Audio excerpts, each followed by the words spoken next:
Jadi kedepannya ini supaya Mahkamah Agung kita awasi, tetapi saya tetap akan berkoordinasi ke dalam agar pejabat-pejabat yang terlibat itu ditindak.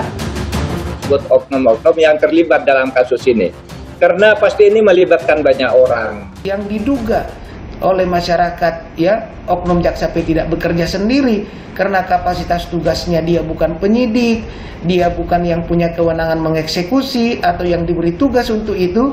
Tentu ada pertanyaan, kapasitas apa dia bisa bertemu terpidana buron yang terkenal hebat itu.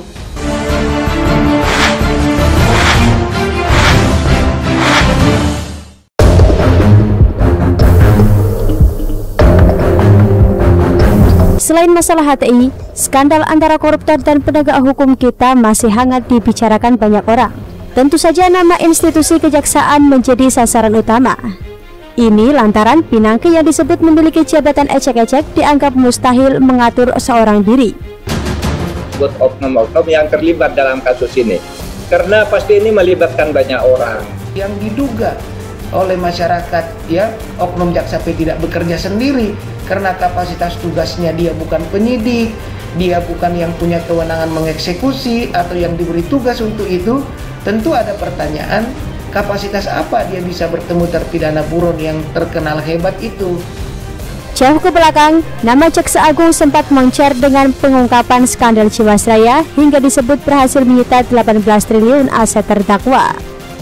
Nyatanya, setelah persidangan berlangsung, kejaksaan malah disebut gagal membuktikan keterlibatan terdakwa dalam kerugian Jiwasraya.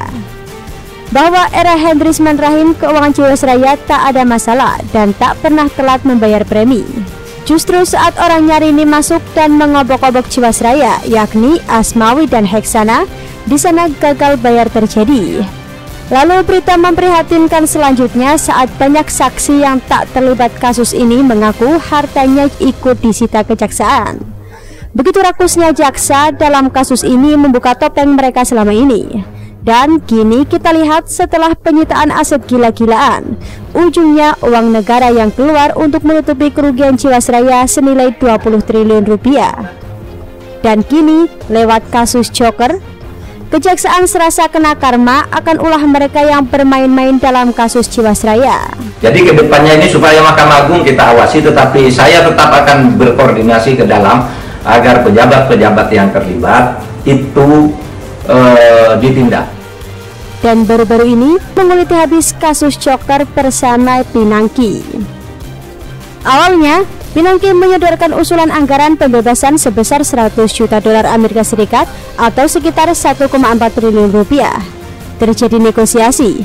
Joko Chandra menyetujui 10 juta dolar Amerika Serikat atau sekitar 145 miliar rupiah. Kalau mau dibuka kan dari Pinangki itu bisa polisi turun tangan juga. Karena taruhlah sekarang yang saya dengar informasinya di kejaksaan, Pinangki itu sedang diperiksa dalam kasus gratifikasi juga. Tadi ada yang menyebut ada 500.000 US dollar, saya juga sudah mendengar itu. Kalau tidak salah tadi siapa tuh yang menyebut 500.000 US dollar, katanya yang 500 masuk ke si si A, 450 masih ini diselidiki kemana aja gitu. Itu saya sudah dengar ada di Kejaksaan Agung sudah digarap. Ada catatan menarik dalam dokumen yang didapatkan. Pinangki mengatakan kepada Joko Chandra bahwa ia akan mengurus langsung ke Jaksa Agung Sanitiar Burhanuddin. Muncul dua pertanyaan dalam benak saya. Pertama, mengapa orang sekelas Joko Chandra yang merupakan pebisnis handal bisa percaya pada seorang jaksa kelas menengah yang bahkan tempat kerjanya tidak berkaitan langsung dengan perkara? Karena kapasitas tugasnya dia bukan penyidik, dia bukan yang punya kewenangan mengeksekusi atau yang diberi tugas untuk itu. Tentu ada pertanyaan, kapasitas apa dia bisa bertemu terpidana buron yang terkenal hebat itu? Kedua, mengapa Joko Chandra bisa percaya bahwa Pinangki bisa mengurus langsung ke Jaksa Agung? Bukan begitu aja. Pada saat di Malaysia, di Kuala Lumpur, saat ketemu Joko Chandra itu, saya mendapatkan informasi diduga Pinangki juga menghubungi pimpinannya itu. Jadi di depan Joko Chandra? Iya. Siapa pimpinan itu? Dua hal itu yang harus didalami oleh penyidik. Yang pasti saya yakin orang sekelas Joko Chandra tidak akan sembarangan percaya pada orang, terlebih terkait jumlah uang yang sangat besar. Untuk menjawab ini tentu saja harus dilakukan penyelidikan lanjutan. Sejauh ini, dalam jumlah keterangan resmi kepada wartawan, tidak pernah disinggung soal pimpinan yang dimaksud Pinangki dalam dokumen itu. Sulit untuk ditepis bahwa Pinangki mendapat karpet merah alias keistimewaan dalam perjalanan kasusnya. Di awal kasus Pinangki mencuat, seiring dengan kinerja kepolisian yang dianggap cepat menangani perkara ini, kejaksaan justru membuat pagar penghalang. Nah, meski begitu, Kejaksaan Agung itu boleh mengurus pidana Pinangki kan hanya dalam kasus korupsinya sebagai pidana khusus. Nah, Pinangki ini kan juga diduga kuat terlibat kasus pidana umum, penggunaan surat palsu secara bersama-sama, menghalang-halangi atau melindungi orang buron dan sebagainya. Itu kan tindak pidana sendiri juga, itu polisi bisa masuk. Kalau lambat. Sementara tadi kita sediakan tempat di Gedung Bundar untuk pemeriksaan Pinangki. Ya, tapi tadi saya dengar laporan dari Kasubdit itu belum bisa berlangsung karena Pinangkinya menolak.